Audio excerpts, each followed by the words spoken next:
ಮಾತರ್ಮೇ ಮಾತರಿಶ್ವನ್ನ ಪಿತರತುಲಗುರೋ ಭ್ರಾತರಿಷ್ಟಾಪ್ತಬಂಧೋ ಸ್ವಾಮಿನ್ ಸರ್ವಾಂತರಾತ್ಮನ್ನ ಜರ ಜರ ಇತರ್ಜನ್ಮ ಮೃತ್ಯಾಮಯಾನಾಂ ಗೋವಿಂದೇ ದೇಹಿ ಭಕ್ತಿಂ ಭವತಿ ಭಗವನ್ನೂರ್ಜಿತಾಂ ನಿರ್ನಿಮಿತ್ತಾಂ ನಿರ್ವ್ಯಾಜಾಂ ನಿಶ್ಚಲಾಂ ಸದ್ಗುಣಗಣ ಬೃಹತೀಂ ಶಾಶ್ವತೀಮಾಶುದೇವ ನಾರಾಯಣಂ ನಮಸ್ಕೃತ್ಯ ನರಂ ಚೈವ ನರೋತ್ತಮಂ ದೇವೀಂ ಸರಸ್ವತೀಂ ವ್ಯಾಸಂ ತತೋ ಜಯಮುದೀರಯೇ ವಿಜಾನತಾಂ ಅವಿತ್ತಸ್ಯ ಮಧ್ವಸ್ಯ ಜಗತಿ ಗುರೋಃ ಪೂರ್ವಾಚಾರ್ಯ ಮಹಿಷ್ಠಾನಾಂ ಇಯಂ ಪ್ರಣತಿಮಾಲಿಕಾ ಪೂರ್ಣಜ್ಞಾನಾಯ ವಿದ್ಮಹೇ ಪೂರ್ಣಾನಂದಾಯ ಧೀಮಹಿ ತನ್ನೋ ವ್ಯಾಸ ಪ್ರಚೋದಯಾತ್. ಯುಧಿಷ್ಠಿರಃ ಗತೀನಾಮುತ್ತಮಾ ಪ್ರಾಪ್ತಿಃ ಕಥಿತಾ ಜಾಪಕೇಷ್ವಿಹ ಏಕೈವೈಷಾ ಗತಿಸ್ತೇಷಾಂ ಉತನಯಾಂತ್ಯಪರಾ ಅಪಿ. ಜಪ ಮಾಡುವವರಿಗೆ ಬಹಳ ಒಳ್ಳೆ ಗತಿಯಾಗತ್ತೆ ಅಂತಂದ್ರಿ. ಒಂದೇ ತರಹದ ಗತಿಯೋ ಬಹಳ ತರಹದ ಪುಣ್ಯಗಳು ಮೊದಲಾದವುಗಳು ಇದೆಯೋ ಅಂತ ಹೇಳಿ ಪ್ರಶ್ನೆ. ಯುಧಿಷ್ಠಿರ ಕೇಳ್ತಾ ಇದ್ದಾನೆ, ಗತೀನಾಂ ಉತ್ತಮ ಪ್ರಾಪ್ತಿ ಕಥಿತಾ ಜಾಪಕೇಶ್ವಿಹ. ಚೆನ್ನಾಗಿ ಜಪ ಮಾಡುವವರಿಗೆ ಒಳ್ಳೆಯ ಗತಿ. ಏಕೈವೈಷಾ ಗತಿಸ್ತೇಷಾಂ ಉತಯಾಂತಿ ಅಪರಾ ಅಪಿ. ಅವರೊಬ್ಬರಿಗೇನ ಈ ತರಹದ ಗತಿಯಾಗೋದು, ಬೇರೆಯವರಿಗೂ ಈ ತರಹದ ಗತಿ ಒಳ್ಳೆಯ ದೃಷ್ಟಿಯಿಂದ ಇದ್ರೆ ಆಗತ್ತಾ ಅಂತ ಪ್ರಶ್ನೆ. ಇಲ್ಲವೇ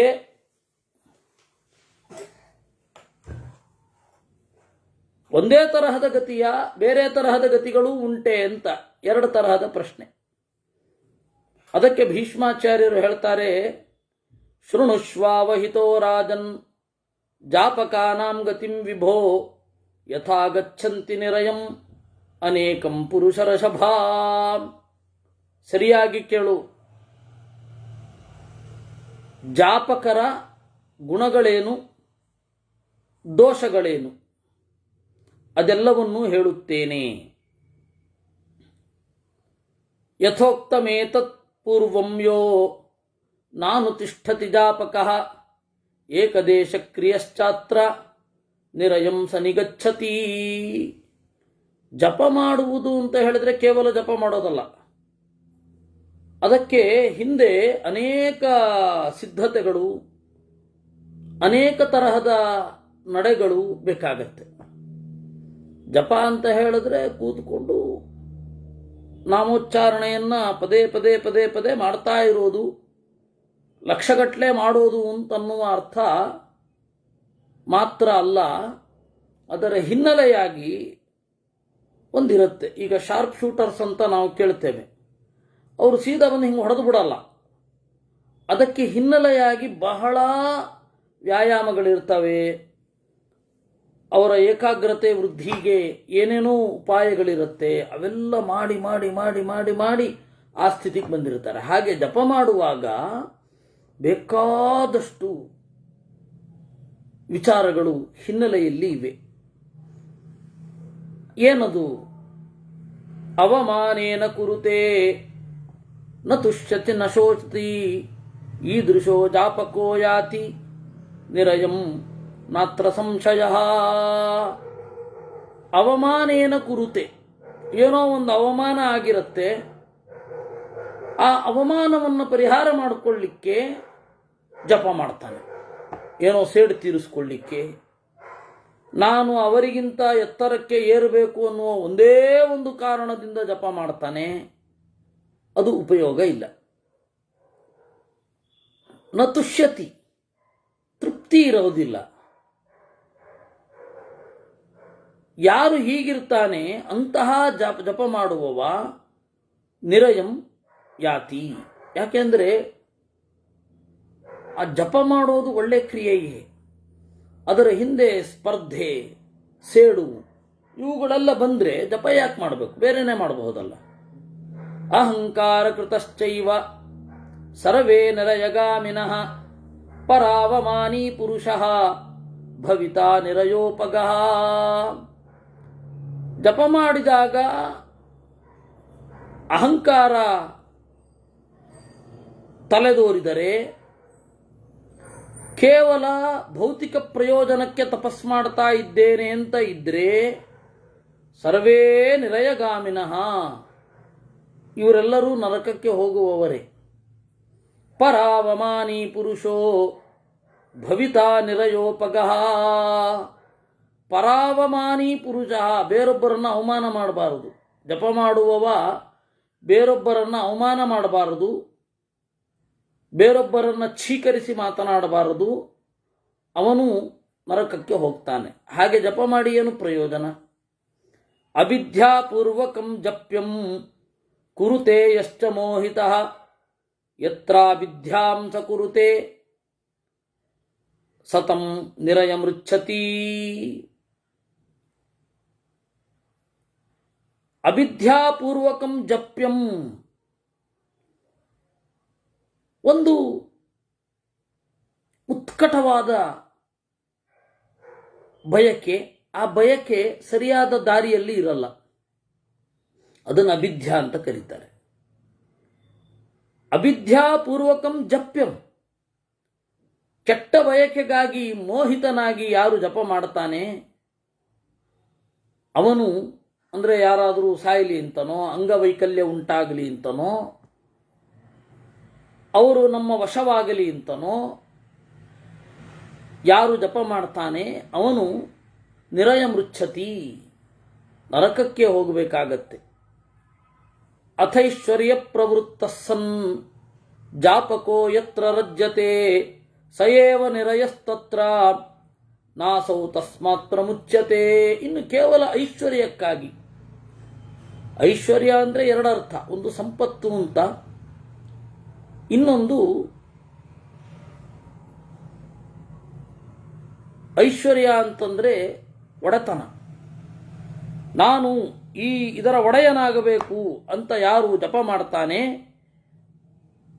ಆ ಒಡೆತನ ಬಂದರೆ ಅದೇ ನಿರಯ ಸಾಧನ ಅಂತನ್ನೋ ಅರ್ಥದಲ್ಲಿ ಅದೇ ನರಕ ಅಂತಾರೆ.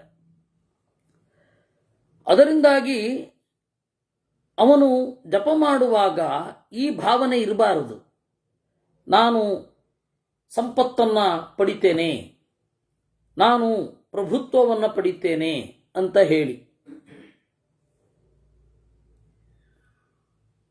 ಇದು ಅತ್ಯಂತ ಆಪತ್ತಿನ ಮನಸ್ಥಿತಿ. ಇದು ಆಪತ್ತು ಬಹಳ ತಂದು ಕೊಡುತ್ತೆ. ಜಪ ಮಾಡಿ ಆ ಜಪದಿಂದ ನಿಮಗೇನು ಪ್ರಯೋಜನ ಆಗಬೇಕು ಅಂದರೆ ಈ ಸಂಗತಿಯ ಒಡೆತನ ಬೇಕು ನಮಗೆ. ಒಬ್ಬರು 24 ಲಕ್ಷ ಗಾಯತ್ರಿ ಜಪ ಮಾಡಿದ್ರು, ಉತ್ತರದವರು. ಅವರು ಅವ್ರಿಗೇನು ಉದ್ದೇಶ ಅಂತಂದರೆ ಲೌಕಿಕವಾದ ಒಂದು ಪರಮ ಪ್ರಯೋಜನ ಅಂತ ಅವರು ಅವಾಗ ಅಂದುಕೊಂಡದ್ದು. ಅದರಲ್ಲಿ ನಾವು ತೊಡಗಬೇಕು ಅಂತ. ಇದು ಭೀಕರ.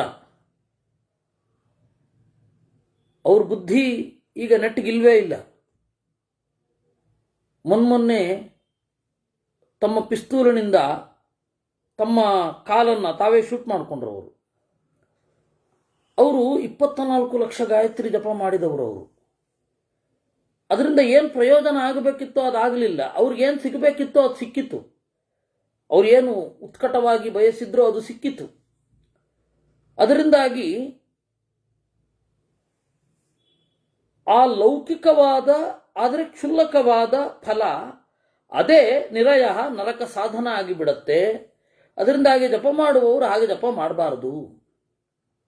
ರಾಗೇಣ ಜಾಪಕೋ ಜಪ್ಯಂ ಕುರುತೆ ಯಸ್ತು ಮೋಹಿತಃ ಯತ್ರಾಸ್ಯ ರಾಗ ಪತತಿ ತತ್ರ ತತ್ರೋಪಪದ್ಯತೆ. ಇನ್ನು ರಾಗ ಅಂದರೆ ಕೆಟ್ಟದ್ದನ್ನು ಒಳ್ಳೆಯದು ಅಂತ ಅಂದುಕೊಳ್ಳೋದೇನಿದೆ ಅದನ್ನು ರಾಗ ಅಂತ ಕರೀತಾರೆ. ಆ ರಾಗದಿಂದ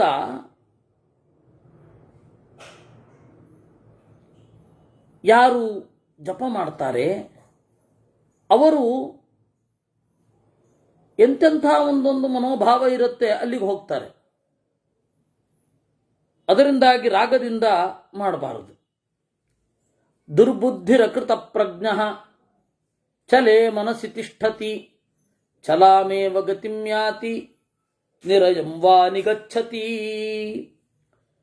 ಯಾರಿಗೆ ದುಷ್ಟಬುದ್ಧಿ ಇರುತ್ತೆ, ಯಾರ ಪ್ರಜ್ಞೆ ಪರಿಷ್ಕೃತವಾಗಿರೋದಿಲ್ಲ, ಯಾರ ಮನಸ್ಸು ಚಂಚಲ, ಅವರು ಚಂಚಲಗತಿಯನ್ನೇ ಹೊಂದುತ್ತಾರೆ, ಇಲ್ಲವೇ ನರಕಕ್ಕೆ ಹೋಗ್ತಾರೆ. ಜಪ ಮಾಡುವಾಗ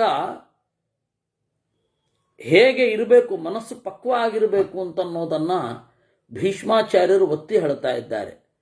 ಅಕೃತ ಪ್ರಜ್ಞಕೋ ಬಾಲೋ ಮೋಹಂ ಗಚ್ಚತಿ ಜಾಪಕಃ ಸಮೋಹಾನ್ ನಿರಯಂ ಯಾತಿ ಯತ್ರ ಗತ್ವಾನುಶೋಚತಿ.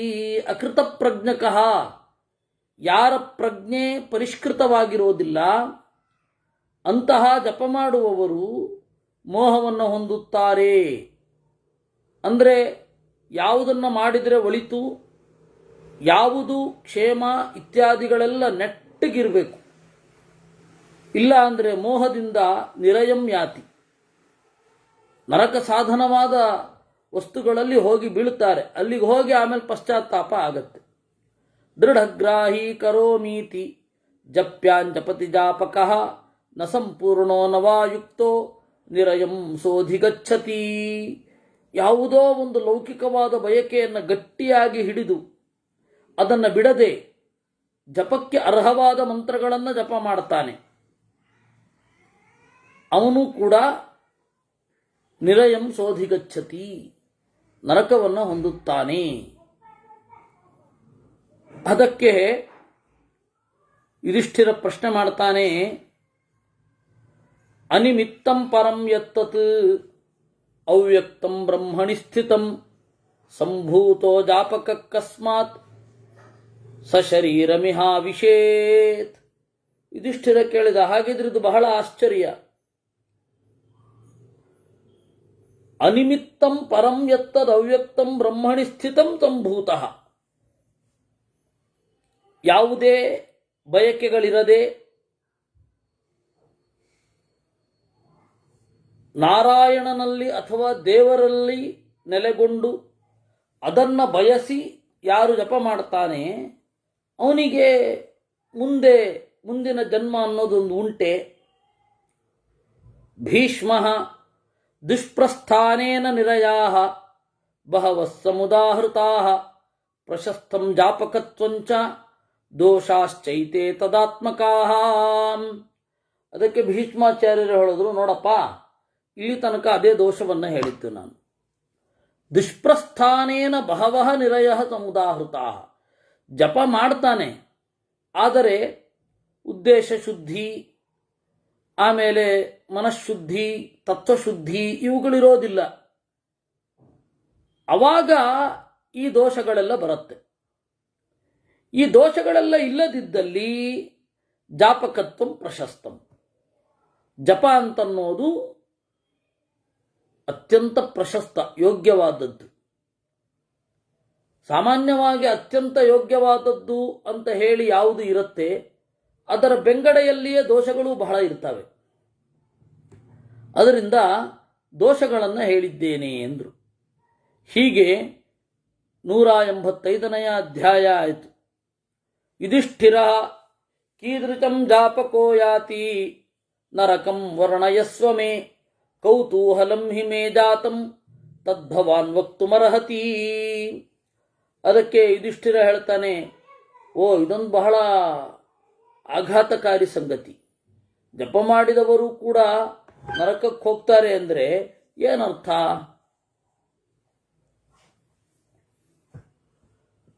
ಏನರ್ಥ? ಕೌತೂಹಲಂ ಹಿ ಮೇ ಜಾತಂ ತದ್ಭವಾನ್ ವಕ್ತುಮರ್ಹಸಿ. ನನಗೆ ಬಹಳ ಕುತೂಹಲ ಮೂಡ್ತಾ ಇದೆ, ಹೇಳು. ಅದಕ್ಕೆ ಭೀಷ್ಮಾಚಾರ್ಯರು ನಕ್ರಂತೆ. ನಗು ಅವರು ಇಲ್ಲಿ ನಕ್ಕಿದ್ರು ಅಂತ ಹೇಳಲಿಲ್ಲ, ಆದರೆ ಭೀಷ್ಮಾಚಾರ್ಯರ ಮಾತಿನಿಂದ ಗೊತ್ತಾಗತ್ತೆ. ಧರ್ಮಸ್ಯಾಂಶ ಪ್ರಸೂತೋಸಿ ಧರ್ಮಜ್ಞೋಸಿ ಸ್ವಭಾವತಃ ಧರ್ಮ ಮೂಲಾಶ್ರಯಂ ವಾಕ್ಯಂ ಶೃಣುಷ್ವಾವಹಿತೋ ನಘಾ. ಧರ್ಮಸ್ಯ ಅಂಶ ಪ್ರಸೂತೋಸಿ, ಎಲ ಯುಧಿಷ್ಠಿರನೇ ಯಮಧರ್ಮನ ಅಂಶ ನಿನ್ನದು. ಸ್ವಭಾವತಃ ಧರ್ಮಜ್ಞ ಅಸಿ, ಸಹಜವಾಗಿ ಧರ್ಮವನ್ನು ತಿಳಿಯಬಲ್ಲವ ನೀನು. ಅದರಿಂದ ಈ ವಾಕ್ಯವನ್ನ ಕೇಳು. ಅಂದರೆ ಇದನ್ನು ಹೇಳಬೇಕಾದ್ರೆ ನಗುವ ಭಾವ ಬಿಟ್ಟು ಬೇರೆ ಇಲ್ಲ. ಅಂದರೆ ಯುಧಿಷ್ಠಿರ ಗೊತ್ತಿದ್ದು ಕೇಳ್ತಾ ಇದ್ದಾನೆ, ಲೋಕದ ಉಪಕಾರಕ್ಕಾಗಿ ಅಂತ. ಮಧ್ವಾಚಾರ್ಯರು ಗೀತಾ ತಾತ್ಪರ್ಯದಲ್ಲಿ ಒಂದು ಮಾತು ಹೇಳ್ತಾರೆ. ಮಹಾತ್ಮರು ದೇವರ ಬಗ್ಗೆ ತಿಳ್ಕೊಂಡಿರ್ತಾರೆ, ಆದರೂ ಕೂಡ ಇನ್ನೊಬ್ಬರ ಹತ್ತಿರ ಮಾತನಾಡುವಾಗ ಆ ವಿಚಾರವನ್ನೇ ಕೇಳ್ತಾರೆ. ಇಬ್ಬರು ಮಹಾತ್ಮರು ಸೇರಿದಾಗ ಏನು ಗಾಸಿಪ್ಗಳಾಗತ್ತೆ, ಶಾಸ್ತ್ರದ ವಿಚಾರವನ್ನೇ ಮಾತನಾಡ್ತಾರೆ. ಜಾನಂತೋಪಿ ವಿಶೇಷಾರ್ಥ ಜ್ಞಾನಾಯ ಸ್ಥಾಪನಾಯವಾ. ಅರ್ಜುನನಿಗೆ ದೇವರು ಹೇಳುವಂತಹ ಒಂದು ಮಾತಿದೆ, ಅದು ಬೇರೆ ಪುರಾಣಾಂತರದಲ್ಲಿರುವುದು. ನಿನಗೆ ತಿಳಿದರೂ ಕೂಡ ವಿಶೇಷ ಜ್ಞಾನವನ್ನು ಪಡೆಯಲಿಕ್ಕೆ ಮತ್ತೆ ಮುಂದಿನ ಜನರಲ್ಲಿ ಈ ಸಂವಾದ ದೃಢಗೊಳ್ಳಬೇಕು ಅನ್ನುವ ಕಾರಣದಿಂದ ನೀನು ಕೇಳ್ತಾ ಇದ್ದಿ. ತಸ್ಮಾತ್ ಪೃಚ್ಛಸಿ ಪಾಂಡವ, ನಿನಗೆ ಗೊತ್ತಿಲ್ಲ ಅಂತ ಇಲ್ಲ ಅಂತ ಒಂದು ಮಾತನ್ನು ಮಧ್ವಾಚಾರ್ಯರು ಉಲ್ಲೇಖಿಸ್ತಾರೆ. ಅದೇ ಸಮಾಧಾನವನ್ನು ಇಲ್ಲೂ ಇಟ್ಕೊಳ್ಬೇಕು. ಯಾಕೆಂದರೆ ಕೇಳ್ತಾ ಇರುವ ಧರ್ಮರಾಜ ಸಾಮಾನ್ಯನಾದವನಲ್ಲ, ಯಮಧರ್ಮನ ಅವತಾರ. ಅದನ್ನು ಇಲ್ಲಿಯೂ ಹೇಳ್ತಾರೆ ನೋಡಿ. ಸ್ವಪರಪಕ್ಷಭಿದ ಕಥಿತ ಕಥಾ ಅಂತಾರೆ ಮಧ್ವಾಚಾರ್ಯರು ಮಹಾಭಾರತ ತಾತ್ಪರ್ಯ ನಿರ್ಣಯದಲ್ಲಿ. ದೇವತೆಗಳ ಹಾಗೂ ದೈತ್ಯರ ನಡುವಣ ಸಂಗರದ ಕಥೆ ಇದು. ಸಂಗರ ಅಂದರೆ ಯುದ್ಧ. ಆ ದೇವತೆಗಳು ಇಲ್ಲಿ ಅವತಾರ ಮಾಡಿದ್ದಾರೆ, ದೈತ್ಯರು ಅವತಾರ ಮಾಡಿದ್ದಾರೆ. ದುರ್ಯೋಧನಾದಿಗಳು ದೈತ್ಯರು, ಧರ್ಮರಾಜಾದಿಗಳು ದೇವತೆಗಳು. ಅದಕ್ಕಾಗಿಯೇ ಅಂಶಾವತರಣ ಪರ್ವವನ್ನು ಹೇಳಿದ್ದಾರೆ. ಅಂಶಾವತರಣ ಪರ್ವ ಅಲ್ಲದೆ ವನಪರ್ವದಲ್ಲಿ ಅಂಶಾವತರಣವನ್ನು ನಿರೂಪಣೆ ಮಾಡಿದ್ದಾರೆ. ಅಲ್ಲದೆ ಮುಂದೆ ಆಶ್ರಮವಾಸಿಕ ಪರ್ವದಲ್ಲಿಯೂ ಕೂಡ ಅಂಶಾವತರಣ, ಯಾವ ಯಾವ ದೇವತೆಗಳು ಯಾವ ಯಾವ ಅವತಾರವನ್ನು ತಳೆದರು ಅನ್ನುವ ಸಂಗತಿಯನ್ನು ಹೇಳಿದ್ದಾರೆ. ಮಧ್ಯ ಮಧ್ಯದಲ್ಲಿ ಈ ರೀತಿಯ ಮಾತುಗಳು ಇದೆ ನೋಡಿ. ಧರ್ಮಸ್ಯ ಅಂಶ ಪ್ರಸೂತೋಸಿ ಅಂತ. ಅದರಿಂದಾಗಿ ಮಧ್ವಾಚಾರ್ಯರು ಏನು ಹೇಳಿದ್ದಾರೆ, ಮಹಾಭಾರತ ತಾತ್ಪರ್ಯ ನಿರ್ಣಯ ಅದು ವೇದವ್ಯಾಸರ ಮಹಾಭಾರತವನ್ನು ಎಲ್ಲಿಯೂ ಅನ್ಯಥಾ ವ್ಯಾಖ್ಯಾನ ಮಾಡಿಲ್ಲ. ನಾನು ಯಾಕೆ ಇದನ್ನು ಹೇಳ್ತಾ ಇದ್ದೀನಿ ಅಂತಂದರೆ, ದುರ್ದೈವ ಈ ತರಹ ಇದು ಸಾರ್ವಜನಿಕ ಉಪನ್ಯಾಸ ಅಲ್ಲ. ನಂಬರ್ 1, ಸಾರ್ವಜನಿಕ ಉಪನ್ಯಾಸಗಳಲ್ಲಿಯೂ ಕೂಡ ನಾವಿವತ್ತು ಹೆಸರು ಹೇಳಬೇಕಾದ ಪರಿಸ್ಥಿತಿಯನ್ನು ನಾನು ಇವತ್ತು ಅನಿವಾರ್ಯವಾಗಿ ಅನುಭವಿಸ್ತಾ ಇದ್ದೇನೆ. ಕಾರಣ ಏನು ಅಂದರೆ, ನಮಗೆ ದೊಡ್ಡ ಧ್ವನಿ ಇಲ್ಲ. ಹಾಗಂತ ಹೇಳಿ ಪುಸ್ತಕಗಳನ್ನು ಬರೀಲಿಕ್ಕೂ ನನ್ನ ಕೈಲಿ ಆಗ್ತಾ ಇಲ್ಲ, ಬರೆದರೂ ತಲುಪೋದೂ ಇಲ್ಲ ಯಾರಿಗೂ. ಒಂದು ಪುಸ್ತಕ ಇದೆ ರಾಮಾಯಣದ ಬಗ್ಗೆ, ಅದು ನಮ್ಮ ಶತಾವಧಾನಿಗಳು ಬರೆದದ್ದು, ಶತಾವಧಾನಿ ಗಣೇಶ್. ರಾಮಾಯಣದ ಬಗ್ಗೆ ಅವರು ಬರಿತಾ ಬರೇ ಅಂಶ ಅವತಾರಗಳನ್ನು ಒಳಗೊಂಡ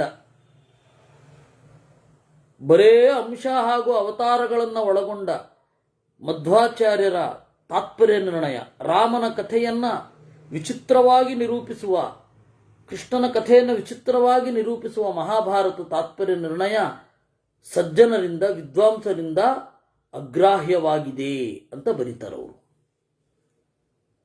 ನೀವು ಹಾಗೆ ಹೇಳೋದಾದರೆ ವೇದವ್ಯಾಸರದ್ದೇ ಅಗ್ರಾಹ್ಯ. ಯಾಕೆಂದರೆ ಅಷ್ಟು ಬಾರಿ ಒತ್ತಿ ಹೇಳಿದ್ದಾರೆ, ಅಷ್ಟು ಅಂಶಾವತರಣದ ಬಗ್ಗೆ ಹೇಳಿದ್ದಾರೆ. ನೀವು ಮಹಾಭಾರತವನ್ನು ಕೇವಲ ಕಾವ್ಯ ಅಂತ ನೋಡ್ತೀರಾ ಅಂತಾದರೆ ವೇದಾಂತದ ಬಗ್ಗೆ ಮಾತಾಡಬೇಡಿ. ವೇದಾಂತವನ್ನು ಚಿಂತನೆ ಮಾಡುವವರು ಪರ್ವ, ಭವಭೂತಿಯ ಉತ್ತರ ರಾಮಚರಿತೆ, ಕಾಳಿದಾಸನ ಅಭಿಜ್ಞಾನ ಶಾಕುಂತಲ ಇತ್ಯಾದಿಗಳ ಬಗ್ಗೆ ಅವರ ಕಲ್ಪನೆ ಅದು ಅಂತನ್ನುವ ಶಾಂತ ಮನಸ್ಥಿತಿಯಿಂದ ಇರ್ತಾರೋ ಅದೇ ರೀತಿಯಾದ ಶಾಂತ ಮನಸ್ಥಿತಿ ಕವಿಗಳಿಗೆ ಮಹಾಭಾರತ ತಾತ್ಪರ್ಯ ನಿರ್ಣಯದ ಬಗ್ಗೆ ಇರಬೇಕು. ಕವಿಗಳಿಗೆ, ಅವಧಾನಿಗಳಿಗೆ ಯಾಕೆ ವೇದಾಂತದಲ್ಲಿ ಮೂಗು ತೂರಿಸುವ ಕೆಲಸ? ಅವರಿಗೆ ಮಹಾಭಾರತ ಹೇಗೂ ನಡೆದದ್ದಲ್ಲ, ರಸಾಸ್ವಾದನೆಗೆ ಇರುವಂಥದ್ದು. ರಸಾಸ್ವಾದನೆಯೇ ಬ್ರಹ್ಮಾನಂದ ಸಹೋದರ ಅಂತ ಹೇಳುವವರು. ಅವ್ರಿಗೆ ಯಾಕೆ ಬೇಕಿದು? ಅವರು ಪುಸ್ತಕದಲ್ಲಿ ಮಧ್ವರನ್ನು ಗಟ್ಟಿಯಾಗಿ ಟೀಕೆ ಮಾಡಿದ್ರಿಂದಾಗಿ ನಾನು ಹೇಳಬೇಕಾಯಿತು ಎಲ್ಲಿ ತಪ್ಪಿದೆ ಅಂತ. ಅವರಿಗೆ ಬಹಳ ದೊಡ್ಡ ಧ್ವನಿ ಇದೆ. ಏನು ಮಾಡೋಣ? ನಿಮಗೆ ಒಂದು ಆಶ್ಚರ್ಯ ಆಗತ್ತೆ, ಬಹಳ ಜನ ಮಾಧ್ವರು, ಕೇವಲ ಮಾಧ್ವರಲ್ಲ, ಬಹಳ ಜನ ಶಾಸ್ತ್ರ ಓದಿದ್ದೇವೆ ಅಂತ ಅಂದುಕೊಂಡವರು ಅವರ ಮಾತಿನಿಂದ ಗೊಂದಲಗೆಟ್ಟವರಿದ್ದಾರೆ. ಹೌದಲ್ವಾ? ಮಹಾಭಾರತ ತಾತ್ಪರ್ಯ ನಿರ್ಣಯದಲ್ಲಿ ಅಂಶಾವತರಣ, ಆಮೇಲೆ ಆವೇಶ ಬಿಟ್ಟು ಇನ್ನೇನಿದೆ ಅಂತ ಕೇಳುವವರು ಎಲ್ಲ ಸುಧಾ ಪರೀಕ್ಷೆ ಕೊಟ್ಟವರು ಇದ್ದಾರೆ. ಅಷ್ಟು ಒಂದು ಟರ್ಬುಲೆನ್ಸ್ ಕ್ರಿಯೇಟ್ ಮಾಡಿದೆ ಅವರ ಮಾತು. ಅದರಿಂದಾಗಿ ಹೇಳಬೇಕಾಗಿದೆ. ಯಾಕೆಂದರೆ ಕೇವಲ ಹೇಳಿದ್ರೆ ಗೊತ್ತಾಗಲ್ಲ ಏನು ಹೇಗೆ ಅಂತ. ಅದರಿಂದಾಗಿ ನಾನು ಇವತ್ತು ಅನಿವಾರ್ಯವಾಗಿ ಅವರ ಹೆಸರು ಹೇಳಬೇಕಾಗಿದೆ. ಧರ್ಮಸ್ಯಾಂಶ ಪ್ರಸೂತೋಸಿ, ಇಷ್ಟು ಕಡೆ ಇದೆ. ಮಹಾಭಾರತದ ಆಯಾ ದೇವತೆಗಳು, ಆಯಾ ಕ್ಯಾರೆಕ್ಟರ್ ಏನು, ಧರ್ಮರಾಜ, ನಕುಲ, ಸಹದೇವ, ಅವರು ಯಾವ ಯಾವ ದೇವತೆಗಳ ಅವತಾರ ಅಂತ ಹೇಳಿ ಒಂದು ಕಡೆ ಅಲ್ಲ, ಎರಡು ಕಡೆ ಅಲ್ಲ, 4-5 ಕಡೆ ಇದೆ. ವೇದವ್ಯಾಸರಿಗೆ ಯಾಕೆ ಅಷ್ಟೊತ್ತು ಹೇಳಬೇಕು? ಅಷ್ಟು ಸರ್ತಿ ಯಾಕೆ ಹೇಳಬೇಕಿದೆ? ಅದರಿಂದಾಗಿ ನಾನು ಅವರ ಹೆಸರು ತೆಗೆದುಕೊಂಡು ಇವತ್ತು ಹೇಳಬೇಕಾಯಿತು. ಮಧ್ವರ ಬಗ್ಗೆ ಬಹಳ ತಪ್ಪು ಕಲ್ಪನೆ ಇದೆ, ಬಹಳ ತಪ್ಪು ಕಲ್ಪನೆ ಇದೆ. ಬೇರೆಯವ್ರಿಗೆ ಬಿಡ್ರಿ, ಮಾಧ್ವರಿಗೇನೆ ಇದೆ. ಏನು ಹೇಳೋದು? ಆಚಾರ್ಯರ ಸಂಕಲ್ಪ ಅಷ್ಟೇ ಇದು. ಧರ್ಮಸ್ಯಾಂಶ ಪ್ರಸೂತೋಸಿ ಧರ್ಮಜ್ಞೋಸಿ ಸ್ವಭಾವತಃ ಧರ್ಮ ಮೂಲಾಶ್ರಯಂ ವಾಕ್ಯಂ ಶೃಣುಷ್ವಾವಹಿತೋ ನಘಾ. ನಾನು ಯಾವಾಗಲೂ ಹೇಳ್ತಾ ಇರ್ತೇನೆ, ಘಟ್ಟದ ಕೆಳಗಿನವರು ತಂತ್ರದ ಹಿಂದೆ, ಧರ್ಮಶಾಸ್ತ್ರದ ಹಿಂದೆ ಬಿದ್ದು ಹಾಳಾಗ್ತಾ ಇದ್ದಾರೆ. ಘಟ್ಟದ ಮೇಲಿನವರು ತರ್ಕಶಾಸ್ತ್ರ, ಮೀಮಾಂಸಾದ ಹಿಂದೆ ಬಿದ್ದು ಸಾಯ್ತಾ ಇದ್ದಾರೆ. ಇಬ್ಬರು ಆಚಾರ್ಯರನ್ನ ಅವರ ದೃಷ್ಟಿಯಲ್ಲೇ ಓದಬೇಕು ಅಂತ ಅಂದುಕೊಳ್ತಾ ಇಲ್ಲ ಅಂತ ನಾನು ಯಾವಾಗಲೂ ಹೇಳ್ತಾ ಇರ್ತೇನೆ. ಧರ್ಮಸ್ಯಾಂಶ ಪ್ರಸೂತೋಸಿ ಧರ್ಮಜ್ಞೋಸಿ ಸ್ವಭಾವತಃ ಧರ್ಮ ಮೂಲಾಶ್ರಯಂ ವಾಕ್ಯಂ ಶೃಣುಷ್ವಾವಹಿತೋ ನಘಾ. ಧರ್ಮದ ಅಂಶದಿಂದ ನೀನು ಹುಟ್ಟಿದ್ದಿ, ಸಹಜವಾಗಿ ಧರ್ಮವನ್ನು ತಿಳಿದಿದ್ದಿ. ನಿನ್ನ ಪ್ರಜ್ಞೆ ಅನ್ನೋದು ಸಹಜವಾಗಿ ಶಾಸ್ತ್ರದ ನಿರ್ಣಯವನ್ನೇ ತಳೆಯುತ್ತೆ. ಅದು ಬಹಳ ವಿಶೇಷ. ಧರ್ಮ ಮೂಲಾಶ್ರಯವಾದ ಮಾತನ್ನು ನಾನು ಹೇಳ್ತೇನೆ, ಕೇಳು. ಅಮೂನಿ ಯಾನಿ ಸ್ಥಾನಾನಿ ದೇವಾನಾಂ ಅಮರಾತ್ಮನಾಂ ನಾನಾ ಸಂಸ್ಥಾನ ವರ್ಣಾನಿ ನಾನಾ ರೂಪ ಫಲಾನಿ ಚ.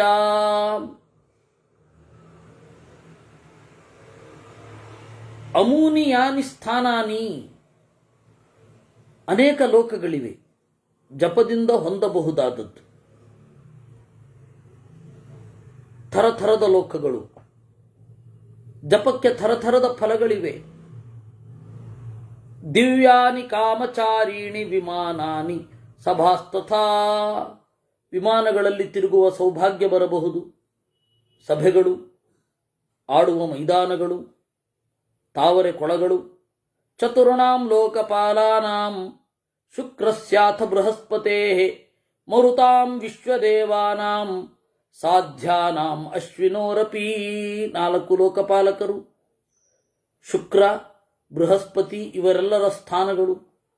ರುದ್ರ, ಆದಿತ್ಯ, ವಸು ಇವರೆಲ್ಲರ ಸ್ಥಾನಗಳು ಅದನ್ನು ಅವರು ಸೇರ್ತಾರೆ. ಅಂದರೆ ಯಾವುದೋ ಒಂದು ಕಾಮನೆಯಿಂದ ಜಪ ಮಾಡಿದವರು, ಆ ಜಪದ ಸರಿಯಾದ ಸಿದ್ಧಿ ಆಗದವರು. ಸಿದ್ಧಿ ಆಗತ್ತೆ, ಯಾವುದೋ ಒಂದು ಲೋಕಕ್ಕೆ ಹೋಗಿ ಬರ್ತಾರೆ. ಅಭಯಂ ಚಾನಿಮಿತ್ತಂಚ ನ ಚಕ್ಲೇಶ ಭಯಾವೃತಂ ದ್ವಾಭ್ಯಾಂ ಮುಕ್ತಂ ತ್ರಿಭಿರ್ಮುಕ್ತಂ ಅಷ್ಟಾಭಿಃ ತ್ರಿಭಿರೇವ ಚ.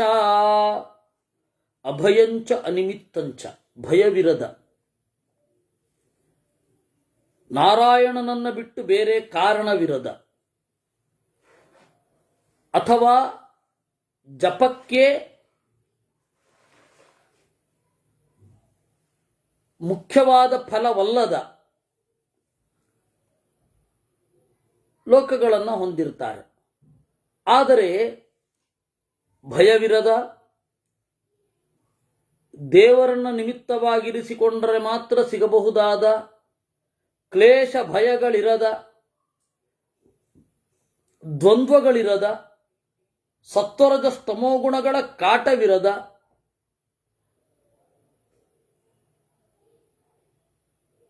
ಈ ಎಲ್ಲ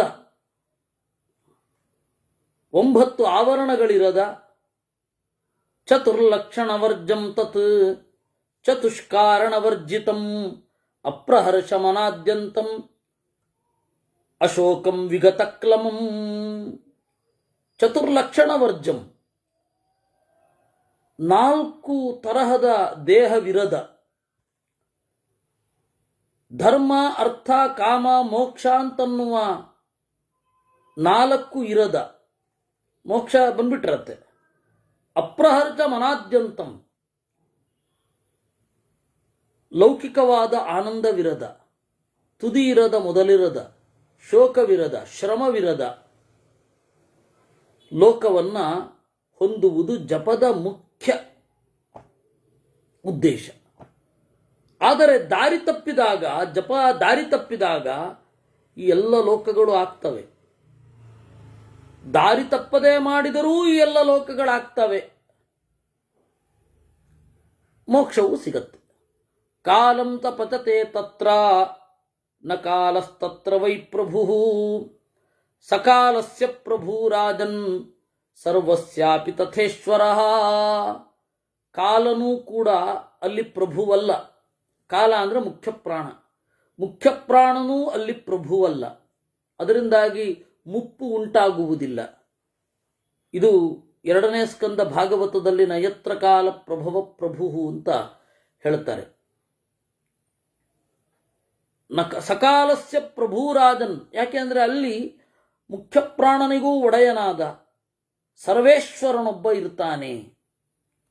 ಆತ್ಮ ಕೇವಲತಾಂ ಪ್ರಾಪ್ತಃ ತತ್ರ ಗತ್ವಾ ನ ಶೋಚತಿ ಈದೃಶಂ ಪರಮಂ ಸ್ಥಾನಂ ನಿರಯಾಸ್ತೆ ಚ ತಾದೃಶಾಂ. ಕೇವಲ ಆತ್ಮ ಇರ್ತಾನೆ. ಮುಕ್ತಿಯನ್ನ ಕೈವಲ್ಯ ಅಂತ ಕರೀತಾರೆ. ಯಾಕೆ? ಕೇವಲ ಅಂದರೆ ಸ್ವರೂಪ ಮಾತ್ರ ಇರುತ್ತೆ, ಬಾಹ್ಯವಾದ ಯಾವ ಪರಿವೇಶವೂ ಅಲ್ಲಿ ಇರುವುದಿಲ್ಲ ಅನ್ನುವ ಅರ್ಥದಲ್ಲಿ ಅದನ್ನು ಕೇವಲ. ಆ ಕೇವಲಕ್ಕೆ ಸಂಬಂಧಪಟ್ಟದ್ದು ಕೈವಲ್ಯ ಅಂತ 2 ಅರ್ಥ ಇದೆ. ಕೇವಲ ಅಂದರೆ ಪರಮಾತ್ಮ, ಅವನಿಗೆ ಯಾರೂ ಬೇಡ, ನಿರಪೇಕ್ಷ ಅಂತ ಅರ್ಥ ಕೇವಲ ಅಂದರೆ. ಕೈವಲ್ಯ ಅಂದರೆ ಅವನನ್ನು ಹೊಂದುವ ತಾಣ. ಇನ್ನು ಕೇವಲ ಅಂದರೆ ಸ್ವರೂಪ. ಸ್ವರೂಪಕ್ಕೆ ಸಂಬಂಧಪಟ್ಟ ಸುಖ ಸಾಮರ್ಥ್ಯಗಳಿರೋದ್ರಿಂದಾಗಿ ಮುಕ್ತಿಯನ್ನು ಕೈವಲ್ಯ ಅಂತ ಕರೀತಾರೆ. ಇದು ಬಿಟ್ಟು, ಇದೇ ಪ್ರಧಾನ ನಾವು ಹೊಂದಬೇಕಾದದ್ದು. ಇದು ಬಿಟ್ಟು ಏನಿದೆ ಎಲ್ಲವೂ ನರಕ ಸಾಧನ, ಇಲ್ಲವೇ ನರಕ ಪ್ರಾಯ. ಅದರಿಂದಾಗಿ ತಸ್ಯ ಸ್ಥಾನವರಸ್ಯೇಹ ಸರ್ವೇ ನಿರಯ ಸಂಹಿತಾ. ಜಪ ಮಾಡಿದವರಿಗೆ ನರಕ ಆಗತ್ತೆ ಅಂದರೆ ನರಕ ಮಾತ್ರ ಆಗತ್ತೆ ಅಂತಲ್ಲ, ಇದನ್ನು ಬಿಟ್ಟು, ಮುಕ್ತಿಯನ್ನು ಬಿಟ್ಟು ಬೇರೆಯೂ ಆಗತ್ತೆ. ಮುಕ್ತಿಗೂ ಹೋಲಿಸಿದರೆ ಈ ಲೋಕದ ಭೋಗ ಭಾಗ್ಯ ಇವೆಲ್ಲವೂ ನರಕ ಸಾಧನ ಅನ್ನುವ ಅರ್ಥದಲ್ಲಿ ನಿರಯ ಅಂತ ಕರೀತಾರೆ. ಆ ರೀತಿ ನಾನು ಹೇಳಿದ್ದು ಅಂತ ಅವರು ಸ್ಪಷ್ಟೀಕರಣ ಕೊಡ್ತಾರೆ. ತಥಾಚ ತಾತ್ಪರ್ಯ ಇದು. ದೇವರನ್ನ ಬಿಟ್ಟು ಬೇರೆ ಉದ್ದೇಶದಿಂದ ಜಪ ಮಾಡುವವರಿಗೆ ಏನಾಗತ್ತೆ? ಈ ಲೋಕದ ಭೋಗ ಭಾಗ್ಯಗಳು ಸಿಗತ್ತೆ, ತಾತ್ಕಾಲಿಕ ಲೋಕಗಳು ಸಿಗತ್ತೆ, ಸ್ವರ್ಗಾದಿ ಲೋಕಗಳು. ಆದರೆ ಅದು ನಿತ್ಯ ಫಲವಲ್ಲ ಅನ್ನುವ ದೃಷ್ಟಿಯಿಂದ ಅದನ್ನು ನಿರಯ, ನರಕ ಅಂತ ಹೇಳಿದ್ದೇ ವಿನಃ ಸೀದಾ ಜಪ ಮಾಡಿದವ್ರು ನರಕಕ್ಕೆ ಬೀಳ್ತಾರೆ ಅಂತ ಅರ್ಥ ಮಾಡಬಾರದು ಅಂತ ಅವರು ಹೇಳ್ತಾರೆ. ಧರ್ಮರಾಜ ಮತ್ತೆ ಪಟ್ಟು ಹಿಡಿದು ಪ್ರಶ್ನೆ ಕೇಳಿದ್ರಿಂದಾಗಿ ಅವರು ಉತ್ತರ ಹೇಳಿದ್ರು, ಇಲ್ಲಾಂದ್ರೆ ಹೇಳ್ತಾ ಇರಲಿಲ್ಲ ಅವರು. ಹೀಗೆ 186ನೇ ಅಧ್ಯಾಯ ಆಗಿದೆ. ಯುಧಿಷ್ಠಿರ ಕಾಲ ಮೃತ್ಯು ಯಮಾನಾಂತೆ ಬ್ರಾಹ್ಮಣಸ್ಯ ಚ ಸತ್ತಮ ವಿವಾದೋ ವ್ಯಾಹೃತ ಪೂರ್ವಂ ತದ್ಭವಾನ್ ವಕ್ತುಮರ್ಹಸಿ. ಅಜ್ಜ, ನೀವು ಮೊದಲೊಂದು ಕಥೆ ಹೇಳಲಿಕ್ಕೆ ಹೊರಟಿದ್ರಿ, ಆ ಕಥೆನೇ ಹೇಳಲಿಲ್ಲ, ಬೇರೆ ಎಲ್ಲ ಆಯಿತು. ಹೌದು, ನೀನು ಪ್ರಶ್ನೆ ಕೇಳಿದೆ, ಆ ಪ್ರಶ್ನೆಗೆ ಉತ್ತರವಾಗಿ ಹೋಯಿತು, ಕಥೆ ಮುಂದೆ ಹೋಯಿತು.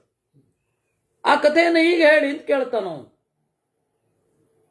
ಕಾಲ, ಮೃತ್ಯು, ಯಮ, ಈ 3 ಜನರ ಮತ್ತೆ ಬ್ರಾಹ್ಮಣರ ವಿವಾದ ಆಯಿತು, ಚರ್ಚೆ ಆಯಿತು ಜಪದ ಬಗ್ಗೆ ಅಂತ ಹೇಳ್ತೀರಾ, ಅದನ್ನು ನಮಗೆ ಹೇಳಿ.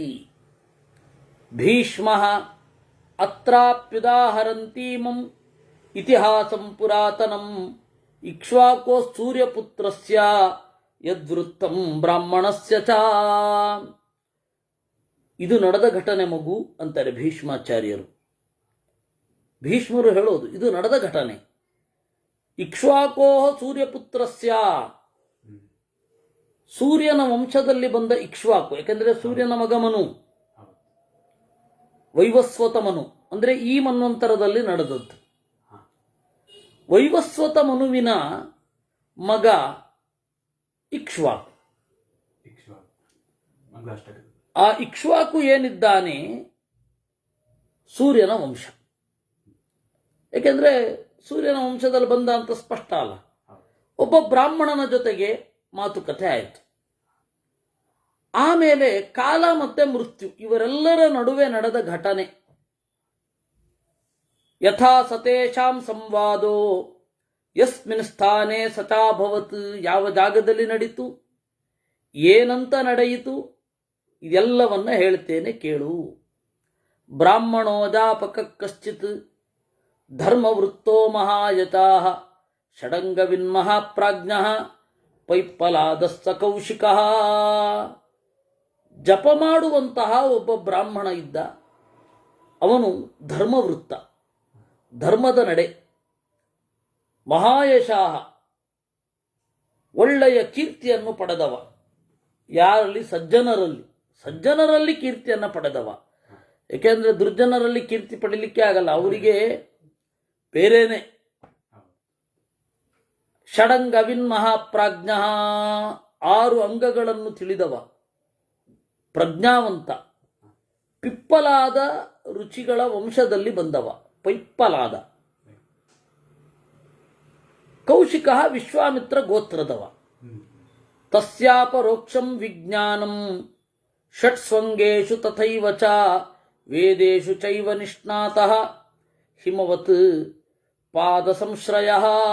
ತಸ್ಯ ಅಪರೋಕ್ಷಂ ವಿಜ್ಞಾನಂ, ಅವನಿಗೆ 6 ಅಂಗಗಳು ಪೂರ್ತಿ ಇಂದ್ರಿಯ ಪ್ರತ್ಯಕ್ಷದಂತೆ ಬರ್ತಾ ಇತ್ತು. ಸೋಯಂ ಬ್ರಹ್ಮ ತಪಸ್ತೇಪೆ ಸಂಹಿತಾಂ ಸಂಯತೋ ಜಪನ್. ಅವನೇನು ಮಾಡಿದ?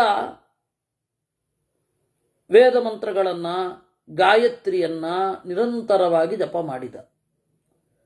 ಕಡಿಮೆ ಅಲ್ಲ, ತಸ್ಯ ವರ್ಷ ಸಹಸ್ರಂತೂ, 1000 ವರ್ಷಗಳ ಕಾಲ ನಿಯಮದಿಂದ ಜಪ ಮಾಡಿದ. ಯಾಕೆಂದ್ರೆ ಅದು ಕೃತಯುಗ, ಹೀಗಾಗಿ ಅಷ್ಟು ವರ್ಷ ಬಾಳ್ತಾ ಇದ್ರು. ಈಗ ಹಾಗೆ ಬಾಳ್ಲಿಕ್ಕಾಗಲ್ಲ. ಸದೇವ್ಯಾದರ್ಶಿತ ಸಾಕ್ಷಾತ್ ಪ್ರೀತಾಸ್ಮೀತಿ ತದಾ ಕಿಲ ಜಪ್ಯಮಾವರ್ತಯನ ಸ್ತೂಷ್ಣೀಂ ನ ಸತಾಂ ಕಿಂಚಿದಬ್ರವೀತ್.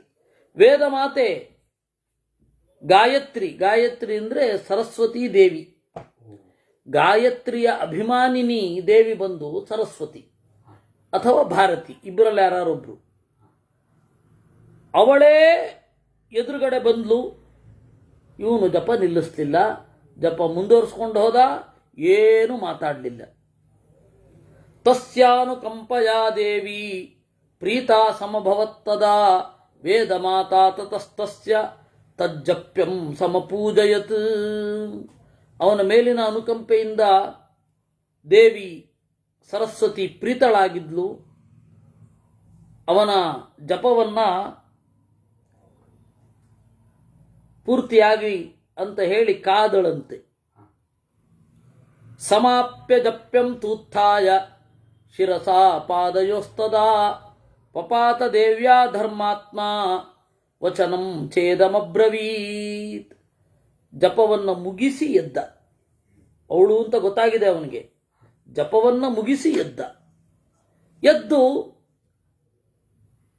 ಅವಳ ಕಾಲುಗಳಿಗೆ ನಮಸ್ಕಾರ ಮಾಡಿದ. ಆಮೇಲೆ ಇವನೇ ಹೇಳಿದ, ದಿಷ್ಟ್ಯಾ ದೇವಿ ಪ್ರಸನ್ನಾತ್ವಂ ದರ್ಶನಂ ಚಾಗತಾಸಿ ಮೇ ಯದಿ ವಾಪಿ ಪ್ರಸನ್ನಾಸಿ ಜಪ್ಯೇ ಮೇ ರಮತಾಂ ಮತಿಃ. ನೀನು ನನ್ನಲ್ಲಿನ ದಯೆಯಿಂದ ನನಗೆ ಕಾಣಿಸಿಕೊಂಡೆ. ಯದಿವಾಪಿ ಪ್ರಸನ್ನಾಸಿ, ನಮಗೆ ನೀನು ಪ್ರಸನ್ನಳಾದೆ ಅಂತಾದರೆ ಏನು ವರ ಕೊಡಬೇಕು ಗೊತ್ತಾ? ಜಪ್ಯೇ ಮೇ ರಮತಾಂ ಮತಿಃ, ಜಪಕ್ಕೆ ಅರ್ಹವಾದ ದೇವರಲ್ಲಿಯೇ ನನ್ನ ಬುದ್ಧಿ ನೆಲೆಗೊಳ್ಳಲಿ. ಸಾವಿತ್ರಿ ಕಿಂ ಪ್ರಾರ್ಥಯಸಿ ವಿಪ್ರರ್ಷೆ ಕಿಂ ಚೇಷ್ಟಂ ಕರವಾಣಿತೆ ಪ್ರಬ್ರೂಹಿ ಜಪತಾಂ ಶ್ರೇಷ್ಠ ಸರ್ವಂ ತತ್ತೇ ಭವಿಷ್ಯತಿ. ಅದಕ್ಕೆ ಸಾವಿತ್ರಿ, ಸಾವಿತ್ರಿ ಅಂದರೆ ಬೇರೆ ಯಾರೂ ಅಲ್ಲ, ಸರಸ್ವತಿಯೇ. ಸವಿತೃ ಅಂತ ಹೇಳಿದರೆ ಸೂರ್ಯನ ಒಳಗಡೆ ಇರುವ ನಾರಾಯಣ. ಆ ನಾರಾಯಣನ ಮಂತ್ರಕ್ಕೆ ಅಭಿಮಾನಿನಿ ಯಾರಿದ್ದಾಳೆ ಅವಳು ಬೇರೆ ಯಾರು ಅಲ್ಲ, ಬ್ರಹ್ಮದೇವರ ಮಡದಿಯಾದ ಸರಸ್ವತಿ.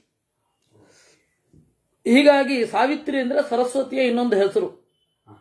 ಸಾವಿತ್ರಿ ಅಂದರೆ ಸವಿತೃವಿಗೆ ಸಂಬಂಧಪಟ್ಟದ್ದು, ಸವಿತೃವಿನ ಹೆಂಡತಿಯೋ ಏನೋ ಅಂತ ಅನ್ನಿಸಿಬಿಡತ್ತೆ.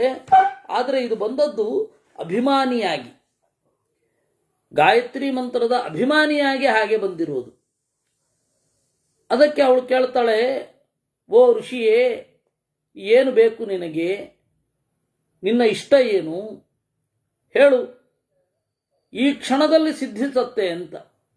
ಇತ್ಯುಕ್ತಸ್ತ ತದಾ ದೇವ್ಯಾ ವಿಪ್ರಪ್ರೋವಾಚ ಧರ್ಮವಿತ್ ಜಪ್ಯಂ ಪ್ರತಿ ಮಮೇಚ್ಛೇಯಂ ವರ್ಧೇತೇತಿ ಪುನಃ ಪುನಃ. ಅದಕ್ಕೆ ಅವನು ಹೇಳಿದ, ನೀನು ಎಷ್ಟು ಸರ್ತಿ ಕೇಳಿದ್ರು ನನ್ನ ಇಚ್ಛೆ ಅದೇ. ಜಪಕ್ಕೆ ಯಾರು ಗಮ್ಯನೋ ಅಂತಹ ಪರಮಾತ್ಮನ ಬಗೆಗೆ ನನ್ನ ಪ್ರೀತಿ ಬೆಳೀತಾ ಇರಲಿ. ಮನಸಶ್ಚ ಸಮಾಧಿರ್ಮೇ ವರ್ಧೇತಾಹರಃ ಶುಭೇ ತಂ ತಥೇತಿ ತಥೋ ದೇವಿ ಮಧುರಂ ಪ್ರತ್ಯಭಾಷತಾಂ. ಮನಸಃ ಸಮಾಧಿ, ದೇವರಲ್ಲಿ ನೆಲೆಗೊಳ್ಳಲಿ. ಸಮಾಧಿ ಅಂತಂದ್ರೆ ಜಪದ ಸ್ಟೆಪ್ 3 ಉಂಟು. ಜಪದ ಸ್ಟೆಪ್ 1 ಖಂಡಾಸ್ಮೃತಿರ್ ಧಾರಣಾ ಸ್ಯಾತ್, ತುಂಡು ತುಂಡಾದ ನೆನಪು. ಇವಾಗ ನಾವು ಜಪ ಮಾಡುವಾಗ ಆಗಬಹುದಾದದ್ದು ಅದು ಧಾರಣ ಅಂತ ಕರೀತಾರೆ. ನಿರಂತರವಾಗಿ ಒಂದೇ ವಿಷಯ ನಮ್ಮ ತಲೆಗೆ ಬರೋದಿಲ್ಲ. ಒಂದು 4 ಸೆಕೆಂಡು ಒಂದು ರೂಪವನ್ನು ನೆನಪಿಸಿಕೊಂಡ್ರೆ ಟಕ್ಕ ಬೇರೆ ಕಡೆ ಹೊಟ್ಟೋಗುತ್ತೆ ಮನಸ್ಸು. ಮತ್ತೆ ಅದನ್ನು ಎಳೆದು ತಂದು ಆ ಧ್ಯೇಯ ರೂಪದಲ್ಲಿ ಕೂಡಿಸಬೇಕು. ಅದರಿಂದಾಗಿ ಧಾರಣ. ಅಖಂಡ ಧ್ಯಾನ ಸಂಸ್ಥಿತ, ನಿರಂತರವಾಗಿ ಆ ಸ್ಮರಣೆ ಬಂತು ಅಂದರೆ ಅದನ್ನು ಧ್ಯಾನ ಅಂತ ಕರೀತಾರೆ. ಅಪ್ರಯತ್ನಾತ್ ಸಮಾಧಿಶ್ಚ, ಪ್ರಯತ್ನ ಇಲ್ಲದೆ ಯಾವ ಎಫರ್ಟು ಹಾಕದೇನೆ ನಮ್ಮ ಪ್ರಜ್ಞೆ ಆ ದೇವರಲ್ಲೇ ನೆಲೆಗೊಂಡಿದ್ರೆ ಅದನ್ನು ಸಮಾಧಿ ಅಂತ ಕರೀತಾರೆ. ಹೀಗಾಗಿ ಮನಸಶ್ಚ ಸಮಾಧಿರ್ಮೆ, ನನ್ನ ಮನಸ್ಸಿಗೆ ಅಪ್ರಯತ್ನವಾಗಿ ದೇವರನ್ನ ಚಿಂತಿಸುವಂತಹ ಪ್ರಜ್ಞೆ ಬಂದ್ಬಿಡ್ಲಿ, ಆ ಶಕ್ತಿ ಬರಲಿ. ತಂ ತಥೇತಿ ತಥೋ ದೇವಿ ಮಧುರಂ ಪ್ರತ್ಯಭಾಷತ. ಹಾಗೆ ಆಗಲಿ ಅಂತ ಅವಳು ವರ ಕೊಟ್ಲು. ನಿನ್ನ ಬೇಡಿಕೆ ಯೋಗ್ಯವಾಗಿದೆ, ನಾನು ವರ ಕೊಡುತ್ತೇನೆ. ಇದಂ ಚೈವಾ ಪರಂಪ್ರಾಹ ದೇವಿ ತತ್ಪ್ರಿಯ ಕಾಮ್ಯಯ. ನೋಡು, ಇನ್ನೊಂದು ಹೇಳ್ತೇನೆ. ವರ ಕೊಟ್ಟಾದ ಮೇಲೆ ನಂದೊಂದು ಹೇಳಿಕೆ ಇದೆ.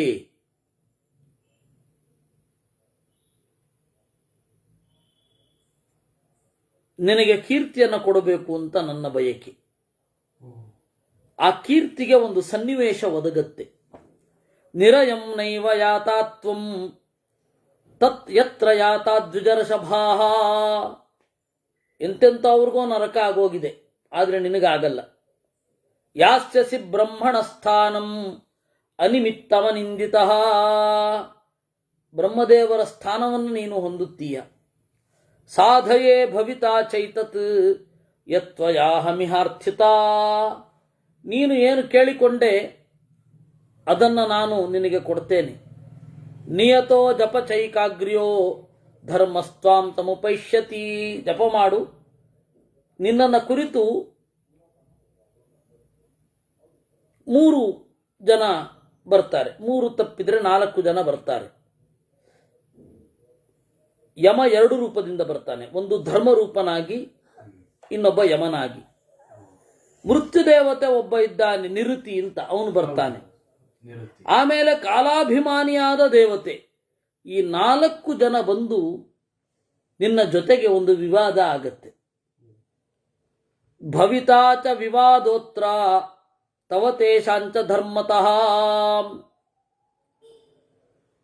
ನಿನಗೂ ಅವರಿಗೂ ಒಂದು ವಿವಾದ ಆಗತ್ತೆ. ಆ ವಿವಾದದಲ್ಲಿ ನಿನ್ನ ಮಾತು ಏನಿದೆ ಅದು ಲೋಕಖ್ಯಾತಿಯನ್ನು ಪಡೆಯುತ್ತೆ, ತನ್ಮೂಲಕ ನಿನ್ನ ಹೆಸರು ಉಳಿಯುತ್ತೆ ಅಂತ. ಆದರೆ ಅವನ ಹೆಸರೇನು ಒಂದು ಗೊತ್ತೇ ಇಲ್ಲ ನಮಗೆ. ಜಾಪಕ ಅಂತ. ಜಾಪಕ ಅಂದ್ರೆ ಏನು? ಜಪ ಮಾಡುವವನು ಅಂತ. ಅವನ ಹೆಸರು ಹೇಳಲಿಲ್ಲ. ಭೀಷ್ಮ ಏವ ಮುಕ್ತ್ವಾ ಭಗವತಿ ಜಗಾಮ ಭವನಂ ಸ್ವಕಂ ಬ್ರಾಹ್ಮಣೋಸಿ ಜಪನ್ನಾಸ್ತೆ ದಿವ್ಯಂ ವರ್ಷಶತಂ ತಥಾ. ಈ ರೀತಿಯಾಗಿ ನುಡಿದು ಅವಳು ತನ್ನ ಮನೆಗೆ ತೆರಳಿದಳು. ಆ ಬ್ರಾಹ್ಮಣೋಪಿ ಜಪನ್ನಾಸ್ತೆ. ಬ್ರಾಹ್ಮಣ ಜಪವನ್ನು ಮುಂದುವರಿಸಿದ.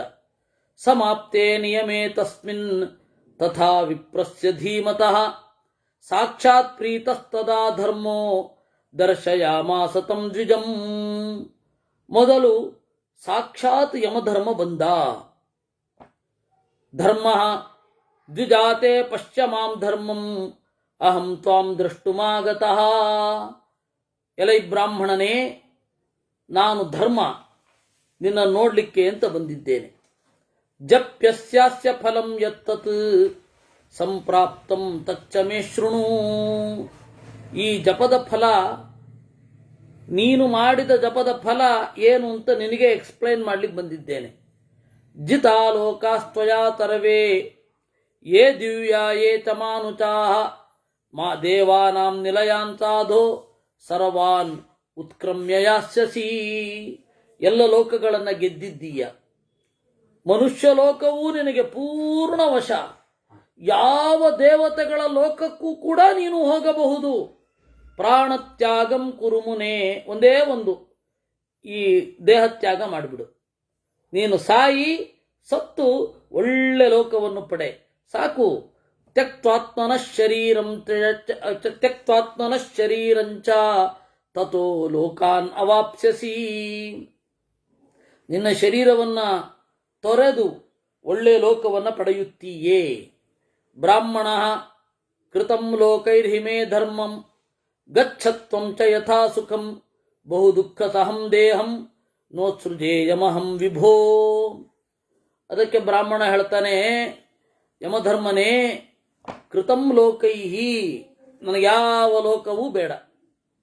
ಈ ಶರೀರವನ್ನು ನಾನು ಸುಮ್ಮನೆ ಬಿಡೋದೂ ಇಲ್ಲ.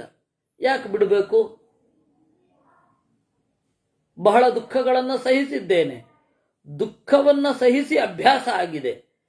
ಬೇರೆ ಶರೀರವನ್ನು ಪಡೆದು ದುಃಖವನ್ನು ತಾಳಿಕೊಳ್ಳಲಿಕ್ಕೆ ಮತ್ತೆ ಮೊದಲಿಂದ ಪ್ರಾಕ್ಟೀಸ್ ಮಾಡಬೇಕು.